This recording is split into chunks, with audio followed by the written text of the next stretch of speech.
नमस्कार, मी डॉक्टर कविता राणे. 5चा पंचनामा आपण पाहताय आणि 5चा पंचनामामध्ये आज पंचनामा करावा लागणार आहे तो खड्ड्यांचा. पावसाळा आला की दरवर्षी फक्त मुंबईसाठी नाही तर अवघ्या महाराष्ट्रासाठी खड्ड्यांची ही समस्या प्रचंड मोठी बनते. आता सध्या तुम्ही मुंबईतल्या कुठल्याही रस्त्यावर जा, तुम्हाला छान चकचकीत गुळगुळीत अगदी सहज जाऊ शकेल तुमची गाडी असा रस्ता मिळणं कठीण होतं. याचं कारण असं आहे की पावसाची संततधार एकदा सुरू झाली की अनेक डांबरी रस्त्यांना खड्डे पडायला सुरुवात होते. पावसाचा जोर वाढला की या खड्ड्यांची रुंदी आणि खोली वाढत जाते आणि या खड्ड्यांमुळे प्रचंड वाहतूक कोंडी होते. मुंबईतल्या मोठ्या रस्त्यांवर जा, मग तो पूर्व द्रुतगती महामार्ग असू देत, पश्चिम द्रुतगती महामार्ग असू देत किंवा नवे बांधलेले प्रकल्प असू देत, खड्डे नाही तसं काही सापडत नाहीये. आता मुंबईमधल्या या सगळ्या समस्येला उपाय म्हणून ठरलं होतं असं की कॉन्क्रिटीकरण करायचं रस्त्यांचं. कॉन्क्रिटीकरण केल्यानंतर ही समस्या सुटेल असं वाटलं होतं, पण कॉन्क्रिटीकरण केलेले अनेक रस्ते जे गेल्या वर्षभरात कदाचित बांधले गेले असतील त्यांच्यावरही आता खड्डे पडायला सुरुवात झालेली आहे. त्यामुळे खड्ड्यांचं साम्राज्य जर दूर करायचं असेल तर उपाय नेमके काय करावेत हा प्रश्न सध्या मुंबई महानगरपालिकेसमोर आहे आणि त्या खड्ड्यांमधनं वाट काढता काढता कराचा आमचा पैसा नेमका जातो कुठे हा प्रश्न मुंबईकरांसमोर आहे. ही झाली मुंबईकरांची व्यथा, जे शहर सेकंदाच्या काट्यावर धावत असतं. पण बाकीच्या महाराष्ट्राचं काय? पुण्यामध्ये जा, नाशिकमध्ये जा, नागपूरमध्ये जा, छत्रपती संभाजीनगरमध्ये जा, कुठले रस्ते असे आहेत की ज्यांच्यावर खड्डे नाहीयेत? बरं, रस्ते चांगले देता यावेत, रस्ते चांगले बांधता यावेत यासाठी मोठ्या रकमांचे रस्ते बांधायला आपण कर आकारणी करायला सुरुवात केली, टोल आकारणी करायला सुरुवात केली. काय झालं? टोल आकारणी केलेल्या रस्त्यांवर सुद्धा जर खड्डे पडत असतील तर नागरिकांनी दाद मागायची कुणाकडे? इतकी जी नवीन नवीन तंत्रज्ञान आणली जातात, दरवर्षी सांगितलं जातं की यावर्षी हे तंत्रज्ञान आणलं, पुढच्या वर्षी ते तंत्रज्ञान आणलं, तरीही खड्डे काही बुजायचं नाव घेत नाहीत. म्हणजे आता जर तुम्ही मुंबईमध्ये किंवा इतर कुठल्या भागामध्ये फिरलात तर पाऊस पडत असतो आणि पडत्या पावसामध्ये खड्डे बुजवले जात असतात. बरं, ते खड्डे इतक्या अद्भुत पद्धतीनं बुजवले जात असतात की ते खड्डे पुढच्या 1 तासाच्या पावसामध्ये पुन्हा जैसे होतात. मग प्रश्न असा आहे की हा इतका पैसा जो खर्च होतोय महानगरपालिकांचा, राज्य सरकारचा, केंद्र सरकारचा, जातोय कुठे? आणि खड्डे विरहित रस्ते हे महाराष्ट्राला, मुंबईकरांना कधी मिळणार आहेत की नाहीत? या सगळ्या प्रश्नांवर आपल्याला बोलायचंय. पण त्या अगोदर एक नजर टाकूयात मुंबई आणि महाराष्ट्रामध्ये खड्ड्यांची नेमकी अवस्था काय आहे, कुठे कुठे खड्ड्यांचं साम्राज्य आहे.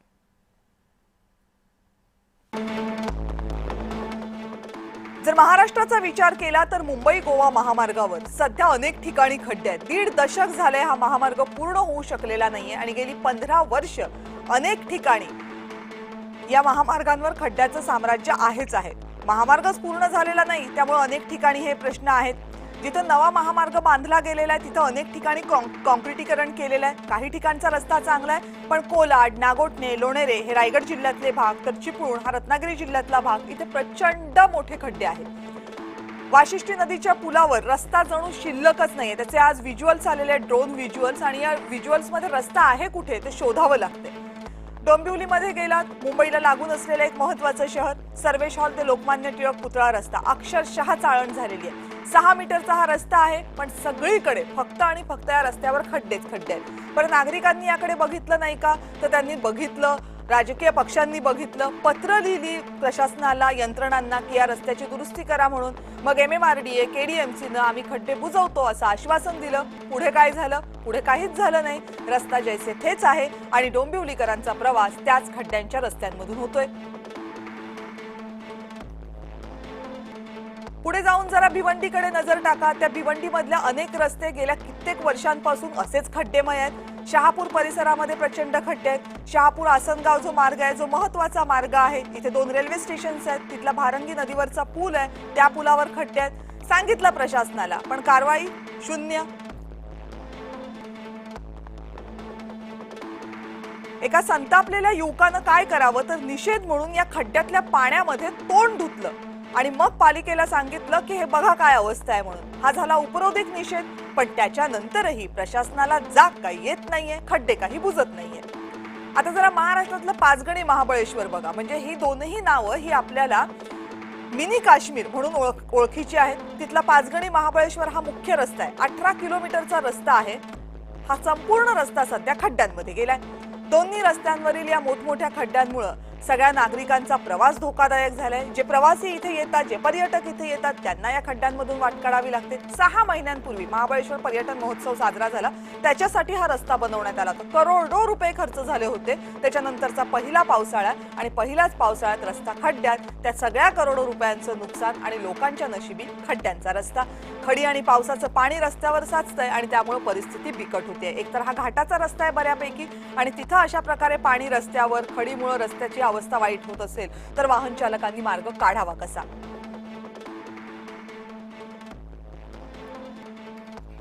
आता हे झालं महाराष्ट्रातल्या वेगवेगळ्या शहरांचं। मुंबईमध्ये काय परिस्थिती आहे जरा बघा।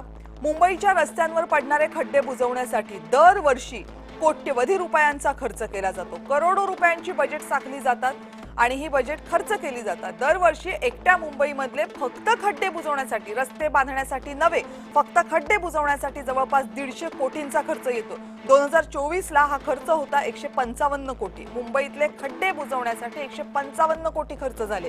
यावर्षी 7 परिमंडळं मुंबईमधली, पूर्ण मुंबई नाही, यांच्यावरचे खड्डे बुजवण्यासाठी जवळपास 79 कोटी रुपये खर्च होणार। पूर्व आणि पश्चिम द्रुतगती महामार्ग, मुंबईच्या जीवनवाहिन्या आहेत या, खड्डे बुजवण्यासाठी खर्च किती? 25 कोटींचा।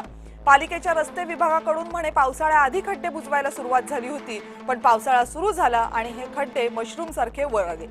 मुंबईच्या अनेक रस्त्यांवर खरं तर कॉन्क्रिटीकरण केलेलं आहे, पण कॉन्क्रिटीकरण झालं तरी खड्ड्यांचं साम्राज्य काही कमी होण्याचं नाव घेत नाहीये।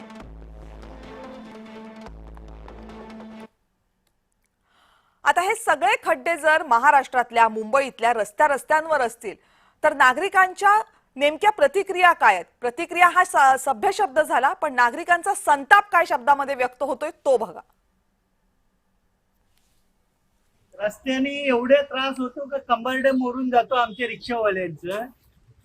सकाळी आल्यानंतर दुपारपर्यंत असं होतं की नको नको रिक्षा, या रोडच्या मुला ऍक्च्युली या रोडवर लक्ष द्यायला पाहिजे शासनाच्या। असं झालंय की डोंबिवली शहरात रस्ते कमी आणि खड्डे जास्त आहेत। त्यामुळे आम्ही बरीच लोक, आता मी इथे समोरच राहतो याच सोसायटीमध्ये, गाडी काढायची इच्छा होत नाही। मी 2दा गाडीवरनं पडलोय बघा त्या खड्ड्यांमुळे। आता ह्याच्या पलीकडे तुम्हाला खड्ड्यांबद्दल काय सांगायचं, तर लवकरात लवकर हे काम व्हावं आणि लोकांचा जीव वाचवावा अशी आमची तीव्र इच्छा आहे। रस्ता अर्धवट राहिलेला आहे, तिथं भरपूर खड्डे आहेत। असं वाटतं की गाडी रस्त्यातून चालवतच नाही असं वाटतं, परंतु कसे तरी जीव मुठीत घेऊन आम्ही गाडी काढतो त्याच्यातून। गणपती कुठे एक साईडला पडतोय, काही भीती पण वाटते असं वाटतं आम्हाला। तर सगळीचकडे महाराष्ट्रात बऱ्याच ठिकाणी हीच परिस्थिती पाहायला मिळते आणि नागरिकांचा संताप होतोय। बऱ्याच जणांचा वेळेचा प्रचंड खोळंबा होतो, कारण या खड्ड्यांमुळे ट्रॅफिक जाम होतं। बऱ्याच जणांच्या व्यवसायाचं नुकसान होतं। आता आपण प्रतिक्रिया पाहिली गणेश मूर्तिकारांची।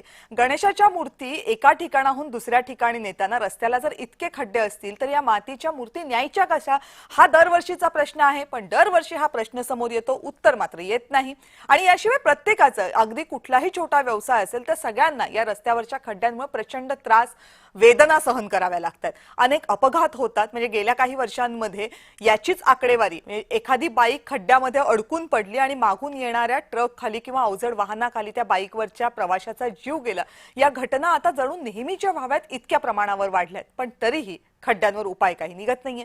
विवेक वेलणकर अध्यक्ष सजग नागरिक मंचाचे आपल्या सोबत आहेत। गेली अनेक वर्ष विवेक सर या सगळ्या प्रश्नांवर काम करतात, आकडेवारी गोळा करतात, शासनापुढे मांडण्याचा प्रयत्न करतात, माध्यमांनाही आकडेवारी कायम पुरवतात, जेणेकरून या सगळ्याच्या माध्यमातून काहीतरी उपाय निघावा। विवेक वेलणकर सर, स्वागत आहे आपलं 5चा पंचनामामध्ये। एवढे वर्ष प्रयत्न करताय, किती वर्ष या सगळ्या आकडेवाऱ्या गोळा करून शासनाला, माध्यमांना देते आणि काय झाला का त्याचा आतापर्यंत उपयोग? 21 वर्ष झाली, यंदाचं 22वं। पण नेहमीच येतो मग पावसाळ्यासारखं, नेहमीच येतो खड्ड्यांचा मेळा, अशी आत्ताची परिस्थिती महाराष्ट्रभर आहे। आणि ही लहान गल्ल्यांपासून ते राष्ट्रीय राज्य महामार्गांपर्यंत सगळीकडे हीच परिस्थिती आहे। रस्ते कॉन्क्रीटचे असोत, रस्ते डांबरी असोत, काही असलं तरी हीच परिस्थिती। याचं कारण अधिकारी आणि कंत्राटदार यांची जी अभद्र युती आहे ही सगळ्याला कारणीभूत आहे। हे आम्ही अनेक वर्ष म्हणतोय। आजपर्यंत एकही अधिकारी घरी गेला नाही, एकही कॉन्ट्रॅक्टरला दंड झाला नाही, शिक्षा झालेल्या नाहीत, लोकांचे जीव गेलेत, पण आजपर्यंत एकावरही सदोष मनुष्यवधाचा गुन्हा दाखल झालेला नाही. त्यामुळे यांना फिकीरच नाही, यांना भीती पण नाही. पण नाही. इथे या सगळ्या परिस्थितीमध्ये जोपर्यंत अधिकारी आणि कंत्राटदार यांना भीती निर्माण होत नाही की आपल्यावर कारवाई होईल, आपल्याला शिक्षा होईल आणि आपल्याला तुरुंगात जावं लागेल, आपलं सगळं आहे नाही ती प्रॉपर्टी विकली जाईल आणि त्यातही नुकसान भरपाई वसूल केली जाईल, अशी भीती जोपर्यंत अधिकारी आणि कंत्राटदार यांना वाटत नाही तोपर्यंत या परिस्थितीत काहीही फरक होईल असं वाटत नाही. आमचे राजकारणी मंडळी ही फक्त बघ्याची भूमिका घेतात, फार फार तर तोंड देखलं बोलल्यासारखं करतात, पण ते या व्यतिरिक्त काहीही करत नाही. आता जवळपास सगळ्या महापालिकांमध्ये प्रशासक राज्य आहे, म्हणजे याचा अर्थ राज्य शासनाची याच्यावर पूर्णपणे कमांड आहे. पण तरीही फरक पडलेला नाही. ना विरोधी पक्ष याच्या विरुद्ध आंदोलनं करतायत, ना सत्ताधारी काही करतायत. म्हणजे नागरिकांना कोणताही पक्ष यासाठी नागरिकांच्या बाजूने नाही. प्रशासन आणि कंत्राटदार हे दोघही एकमेकाच्या हातात हात घालून नागरिकांची मजा बघतायत. हे याच्या इतकं दुर्दैव या राज्याचं नाही, या जनतेचं नाही. पण आता एक गोष्ट तर सर स्पष्ट आहे की आता मगाशी मी काही उदाहरणं सांगितली रस्त्यांची, ती खरं तर प्रातिनिधिक होती. कारण ती उदाहरणं बघणारे बाकीचे सगळेजण म्हणतील आमच्याकडच्या रस्त्याचं उदाहरण का नाही घेतलं, म्हणून इतकी ती प्रातिनिधिक असावी तशी महाराष्ट्राची सध्याची अवस्था आहे. पण आता प्रश्न असा आहे की रस्त्यांची निकृष्ट कामं हे एकमेव यासाठी कारण आहे, प्रशासनाचं दुर्लक्ष इतकंच कारण आहे, की नागरिक सुद्धा याकडे सजगतेनं बघत नाहीयेत, हेही तितकंच महत्वाचं ठरतंय. दोन तीन गोष्टी आहेत त्याच्यामध्ये की एक तर शास्त्रीय पद्धतीने रस्त्याची बांधणी आणि दुरुस्ती या दोन्ही गोष्टी होत नाहीत. म्हणजे रस्त्याचं बेसिक प्रिन्सिपल आहे की रस्ता हा कासवाच्या पाठीसारखा पाहिजे, केम्बर शेप म्हणतात त्याला, की पाणी पडलं की ते बाजूला वाहून गेलं पाहिजे. म्हणजे रस्त्यावर कुठे खड्डा पडण्याचा विषयच येत नाही. पण आमच्याकडे रस्ता मध्यभागी काय ओव्हल असतो आणि बाजूने उंच झालेला असतो, त्यामुळे पाणी रस्त्यात साठून राहतं. डांबराचं आणि पाण्याचं वैर खूप जुनं आहे आणि त्यामुळे खड्डा पडतो आणि तो वाढत जातो. दुसरं, जिथे जिथे रस्त्याची दुरुस्ती केली जाते, तुम्ही कुठेही बघा जाऊन, रस्त्याची दुरुस्ती केली की ती दुरुस्ती इतकी थर्ड क्लास करतात की 100% तिथेच परत तो उखडण्याची हमी निर्माण झालेली असते आणि तसंच होतं. तो रस्ता परत तिथंच उखडतो आणि परत तिथे खड्डे पडायला सुरुवात होते. याचं कारण रस्ता दुरुस्त कसा करावा, रस्त्यावरचे खड्डे कसे भरावेत याची पण शास्त्रीय मानकं आहेत. ती मिनिस्ट्री ऑफ सरफेस ट्रान्सपोर्टनी 25-30 वर्षापूर्वी घालून दिली आहेत. पण बघतं कोण, ऐकतं कोण आणि करतं कोण, हा खरा प्रश्न आहे. नागरिकही दुर्दैवाने असं म्हणतात की असंच चालायचं, असं म्हणून नागरिक शांत बसतायत किंवा फार फार तर घरातल्या घरात चहा पिता पिता शिव्या देत आहेत. यापेक्षा काहीही वेगळं घडत नाही आणि शिव्यांचा यांच्यावर कधीच परिणाम होत नाही. त्यामुळे यांना मोकाट रान सुटल्यासारखी परिस्थिती आहे. पण दुर्दैवाने कोणतीही ठोस कारवाई नाही, शिक्षा नाही, दंड नाही, नोकरी जाण्याची भीती नाही, तुरुंगवासाची भीती नाही. या सगळ्याचा हा परिपाक आपण बघतोय आपल्या समोर वर्षानुवर्ष. पण मला एक सर सांगा की ते तुम्ही आता तंत्रज्ञान म्हणालात की रस्त्यांवरचे खड्डे कसे बुजवायचे. म्हणजे जर मान्सून सारखा पाऊस असेल, त्याचं प्रमाण जास्त असेल आणि डांबरी रस्ते असतील तर खड्डे पडणार आहेत. पण त्याच्यासाठीच तुम्ही म्हणालात की तंत्रज्ञान योग्य पद्धतीनं वापरलं जात नाही. ते मध्येच ते हॉट मिक्स, कोल्ड मिक्स असले शब्द ऐकायला येतात की हे तंत्रज्ञान आणलं, ते तंत्रज्ञान आणलं यावर्षी, पण ते प्रत्यक्षात दिसतच नाही. प्रत्यक्षात कुठेतरी डेब्रिज टाकून त्याच्यावर रोड रोलर फिरवलेला जातो, नाहीतर कुठेतरी ते घण घेतात आणि त्याने ते रस्त्याचे खड्डे बुजवतात, कुठेतरी पेवर ब्लॉक टाकतात. म्हणजे तो तर म्हणजे रोगापेक्षा उपाय भयंकर अशी परिस्थिती ते पेवर ब्लॉक टाकल्यानंतर होते. हे एवढे जे काही अद्भुत प्रयोग रस्त्यांवरचे खड्डे बुजवायसाठी केले जातात, हे मुळात कुठल्या डोक्यात नाही येतात हा प्रश्नच आहे. पण मूळ जो वापरलं पाहिजे तिथे, की जे तंत्रज्ञान वापरलं पाहिजे ते वापरण्यात काय अडचण आहेत. म्हणजे अगदी मुंबई सारख्या शहरामध्ये सुद्धा की ज्यांचं बजेट इतकं मोठं आहे. नाही मॅडम, इथं बजेटचा सवालच नाहीये. बेसिकली इच्छाशक्तीचा सवाल आहे आणि करप्शन फ्री मानसिकतेचा सवाल आहे. एक लक्षात घ्या, याच्यामध्ये मुळात पावसाळ्यात खड्डे दुरुस्त करणं हा याच्यावर फारसा उपाय आजही अस्तित्वात नाही. कारण ती पद्धतच नाही पावसाळ्यात करणं, म्हणून पावसाळ्यापूर्वी ही कामं होणं अपेक्षित आहे. आणि ती होताना जर सायंटिफिक पद्धतीने झाली तर खड्डे पडूच शकत नाहीत. तुम्हाला एक साधं उदाहरण सांगतो. पुण्यामध्ये हे उदाहरण सतत दिलं जातं. एक जंगली महाराज रस्ता आहे आमच्या पुण्यामध्ये. 40 वर्ष हा रस्ता डांबरी असूनही याला खड्डा नाही.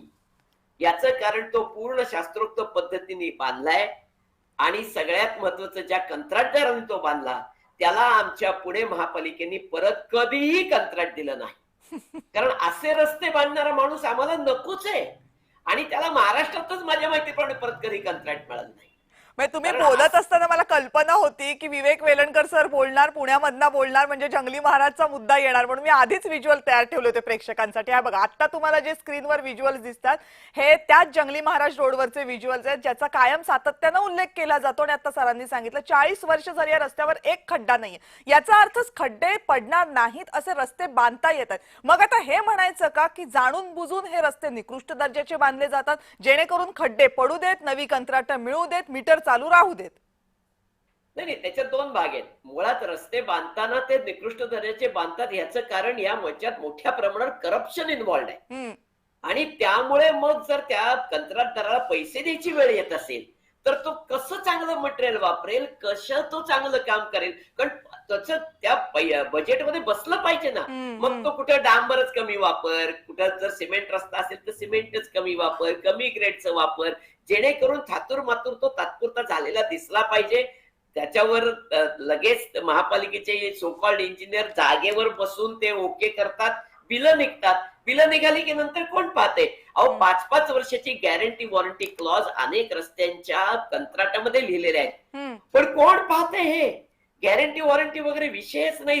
6 महिन्यांनी परत कंत्राट काढतात त्याच रस्त्याच्या दुरुस्तीचं. कदाचित तोच कंत्राटदार परत ते घेतो, परत ते दुरुस्त केल्यासारखं करतो.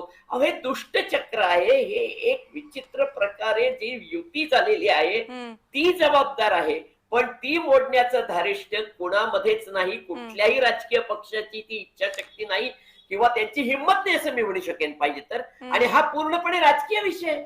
कारण जर राजकारणी मंडळींनी ठरवलं तर हे सगळं तातडीने बंद होऊ शकतं. 5-10 कंत्राटदार, 5-10 अधिकारी सदोष मनुष्यवधाच्या गुन्ह्याखाली जेव्हा तुरुंगवासाची शिक्षा भोगतील, कंत्राटदारांच्या अधिकाऱ्यांच्या मालमत्ता विकून ह्या रस्त्यावर झालेला खर्च जोपर्यंत वसूल केला जाईल, माझी खात्री आहे हे सगळं सुधारूच शकतं.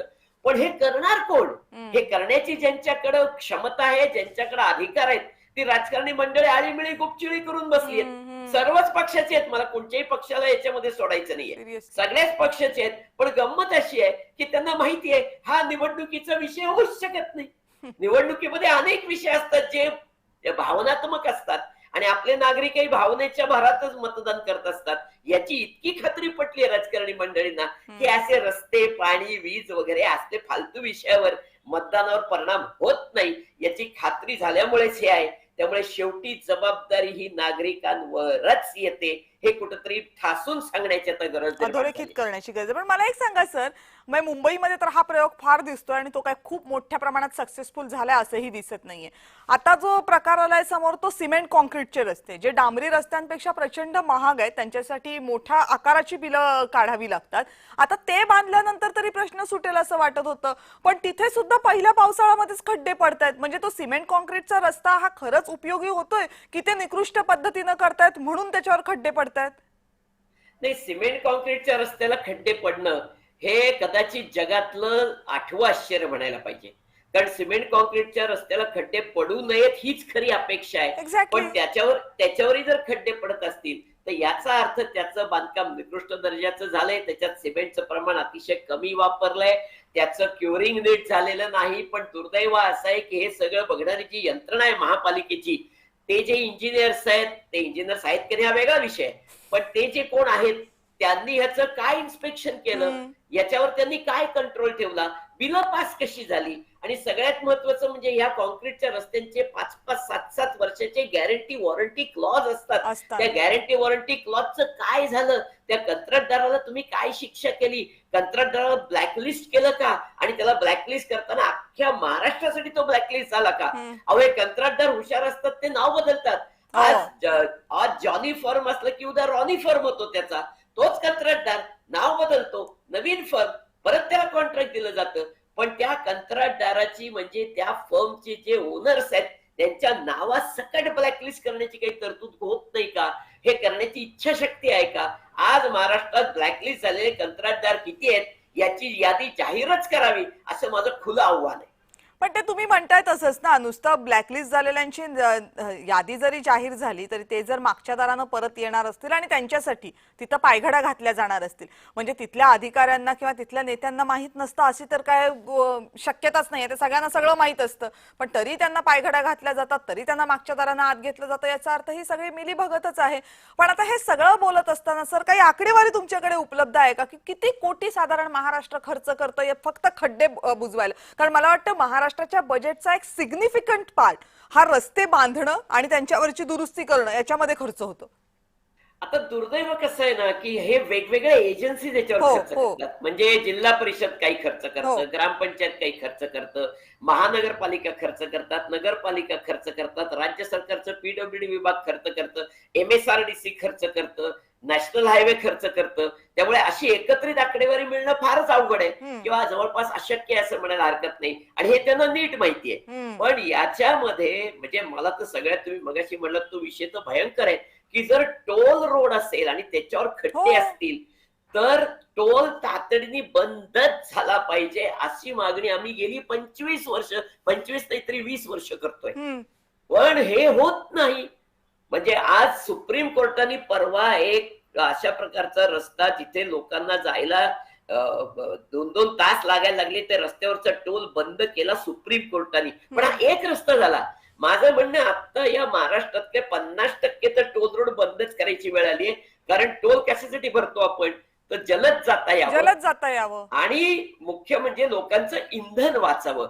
इथे खड्ड्यांमुळे स्लो जावं लागतं, खड्ड्यातनं जावं लागतं, इंधनाचं खप जास्त होतो, लोकांचा वेळ वाढतो. एवढंच नाही तर वाहनांची जी नासाडी आहे, म्हणजे त्यांच्या देखभाल दुरुस्तीमध्ये प्रचंड वाढ, हे सगळं करून वर टोलही भरायचा. कारण टोल कॉन्ट्रॅक्टरचं अस्तित्व आहे फक्त टोल नाक्यापुरतं असतं, त्याच्या पलीकडे तो पाहतच नाही. पण ते बघण्यासाठी जे पीडब्ल्यूडी आहे, MSRDC आहे, NHA आहे, यांनी काय करायचं? यांच्यावर काही जबाबदारी आहे का नाही? म्हणजे मगाशी म्हणलं तसं यांच्याही अधिकाऱ्यांवर कारवाई, त्यांनाही सस्पेन्शन, त्यांचं सुद्धा कुठंतरी वेळ पडली तर त्यांना तुरुंगात घालणं, हे का होत नाहीये? हे होत नाही याचं कारण परत एकदा आपण म्हणलो तसं कंत्राटदार आणि ते ब्युरोक्रेसी यांची असलेली अत्यंत वाईट मिलीजुली भगत आणि त्याला अप्रत्यक्षरित्या असलेला राज्यकारण्यांचा आशीर्वाद, हे सगळं कारणीभूत आहे. त्यामुळे नागरिक आधी खड्डे असलेल्या रस्त्यांवर टोल भरतात, मग टोल नाक्यांवर गर्दी आहे म्हणून रांगेत उभं राहून टोल भरतात, त्यामुळे ते सहन करत राहतात. यातली सगळ्यात दुर्दैवाची बाब काय आहे त्यातली, आणि मोठी जी देश पातळीवर सगळ्यात दुर्दैवाची बाब आहे, की जो देश क्रूड ऑइलसाठी, कच्च्या तेलासाठी इतर देशांवर अवलंबून आहे, ज्या देशाचं मोठ्या प्रमाणावर परकीय चलन हे तेलावर जातं, पेट्रोल डिझेलसाठी खर्च होते, ते पेट्रोल डिझेल जे इतकं महाग आहे, ज्याच्यावर आपण इतका मोठा टॅक्स भरतोय, ते जर आपण रस्त्यावर खड्ड्यांमुळे फक्त ट्रॅफिकमध्ये गुंतून वाया घालवणार असू तर ते फक्त एकेका वाहन चालकाचं नुकसान नाहीये, ते अवघ्या देशाचं नुकसान आहे. ते नुकसान सहन करायचं की चांगले रस्ते द्यायचे याचा विचार व्हायला हवा. रस्त्यांवर तर खर्च होतोच आहे, पेट्रोल डिझेलचं नुकसान होत आहे आणि याही पुढे जाऊन अनेकांचे जीव याच्यामध्ये जात आहेत. इतकं मोठं नुकसान होऊन सुद्धा खड्डे बुजवण्याची किंवा खड्डे विरहित रस्ते देण्याची सुबुद्धी जर आपल्या सरकारला होत नसेल आणि त्यांना प्रश्न विचारण्याची ताकद नागरिक दाखवत नसतील तर मग कदाचित हे असेच रस्ते पुढचे अनेक वर्षे आपल्या सोबत राहतील. ते राहायचे नसतील तर प्रश्न विचारा, सवाल उपस्थित करा, तरच कदाचित पुढच्या पिढीसाठी तरी चित्र बदलल्याचं आपल्याला सकारात्मक चित्र दिसेल. विवेक सर, खूप खूप धन्यवाद. 21 वर्ष हा मुद्दा तुम्ही मांडताय, चर्चा आपण करतोय. अपेक्षा करूयात की येत्या काही वर्षात तरी, आणि तुम्ही ज्या पिढीसाठी प्रयत्न केले त्या पिढीला तरी चांगले रस्ते मिळतील, दर्जेदार रस्ते मिळतील, एवढी अपेक्षा आपण व्यक्त करूया. खूप खूप धन्यवाद सर. थँक्यू, धन्यवाद. आणि यानंतर 5चा पंचनामामध्ये आता वेळ झाली आहे इथेच थांबण्याची. पाहत रहा जय महाराष्ट्र.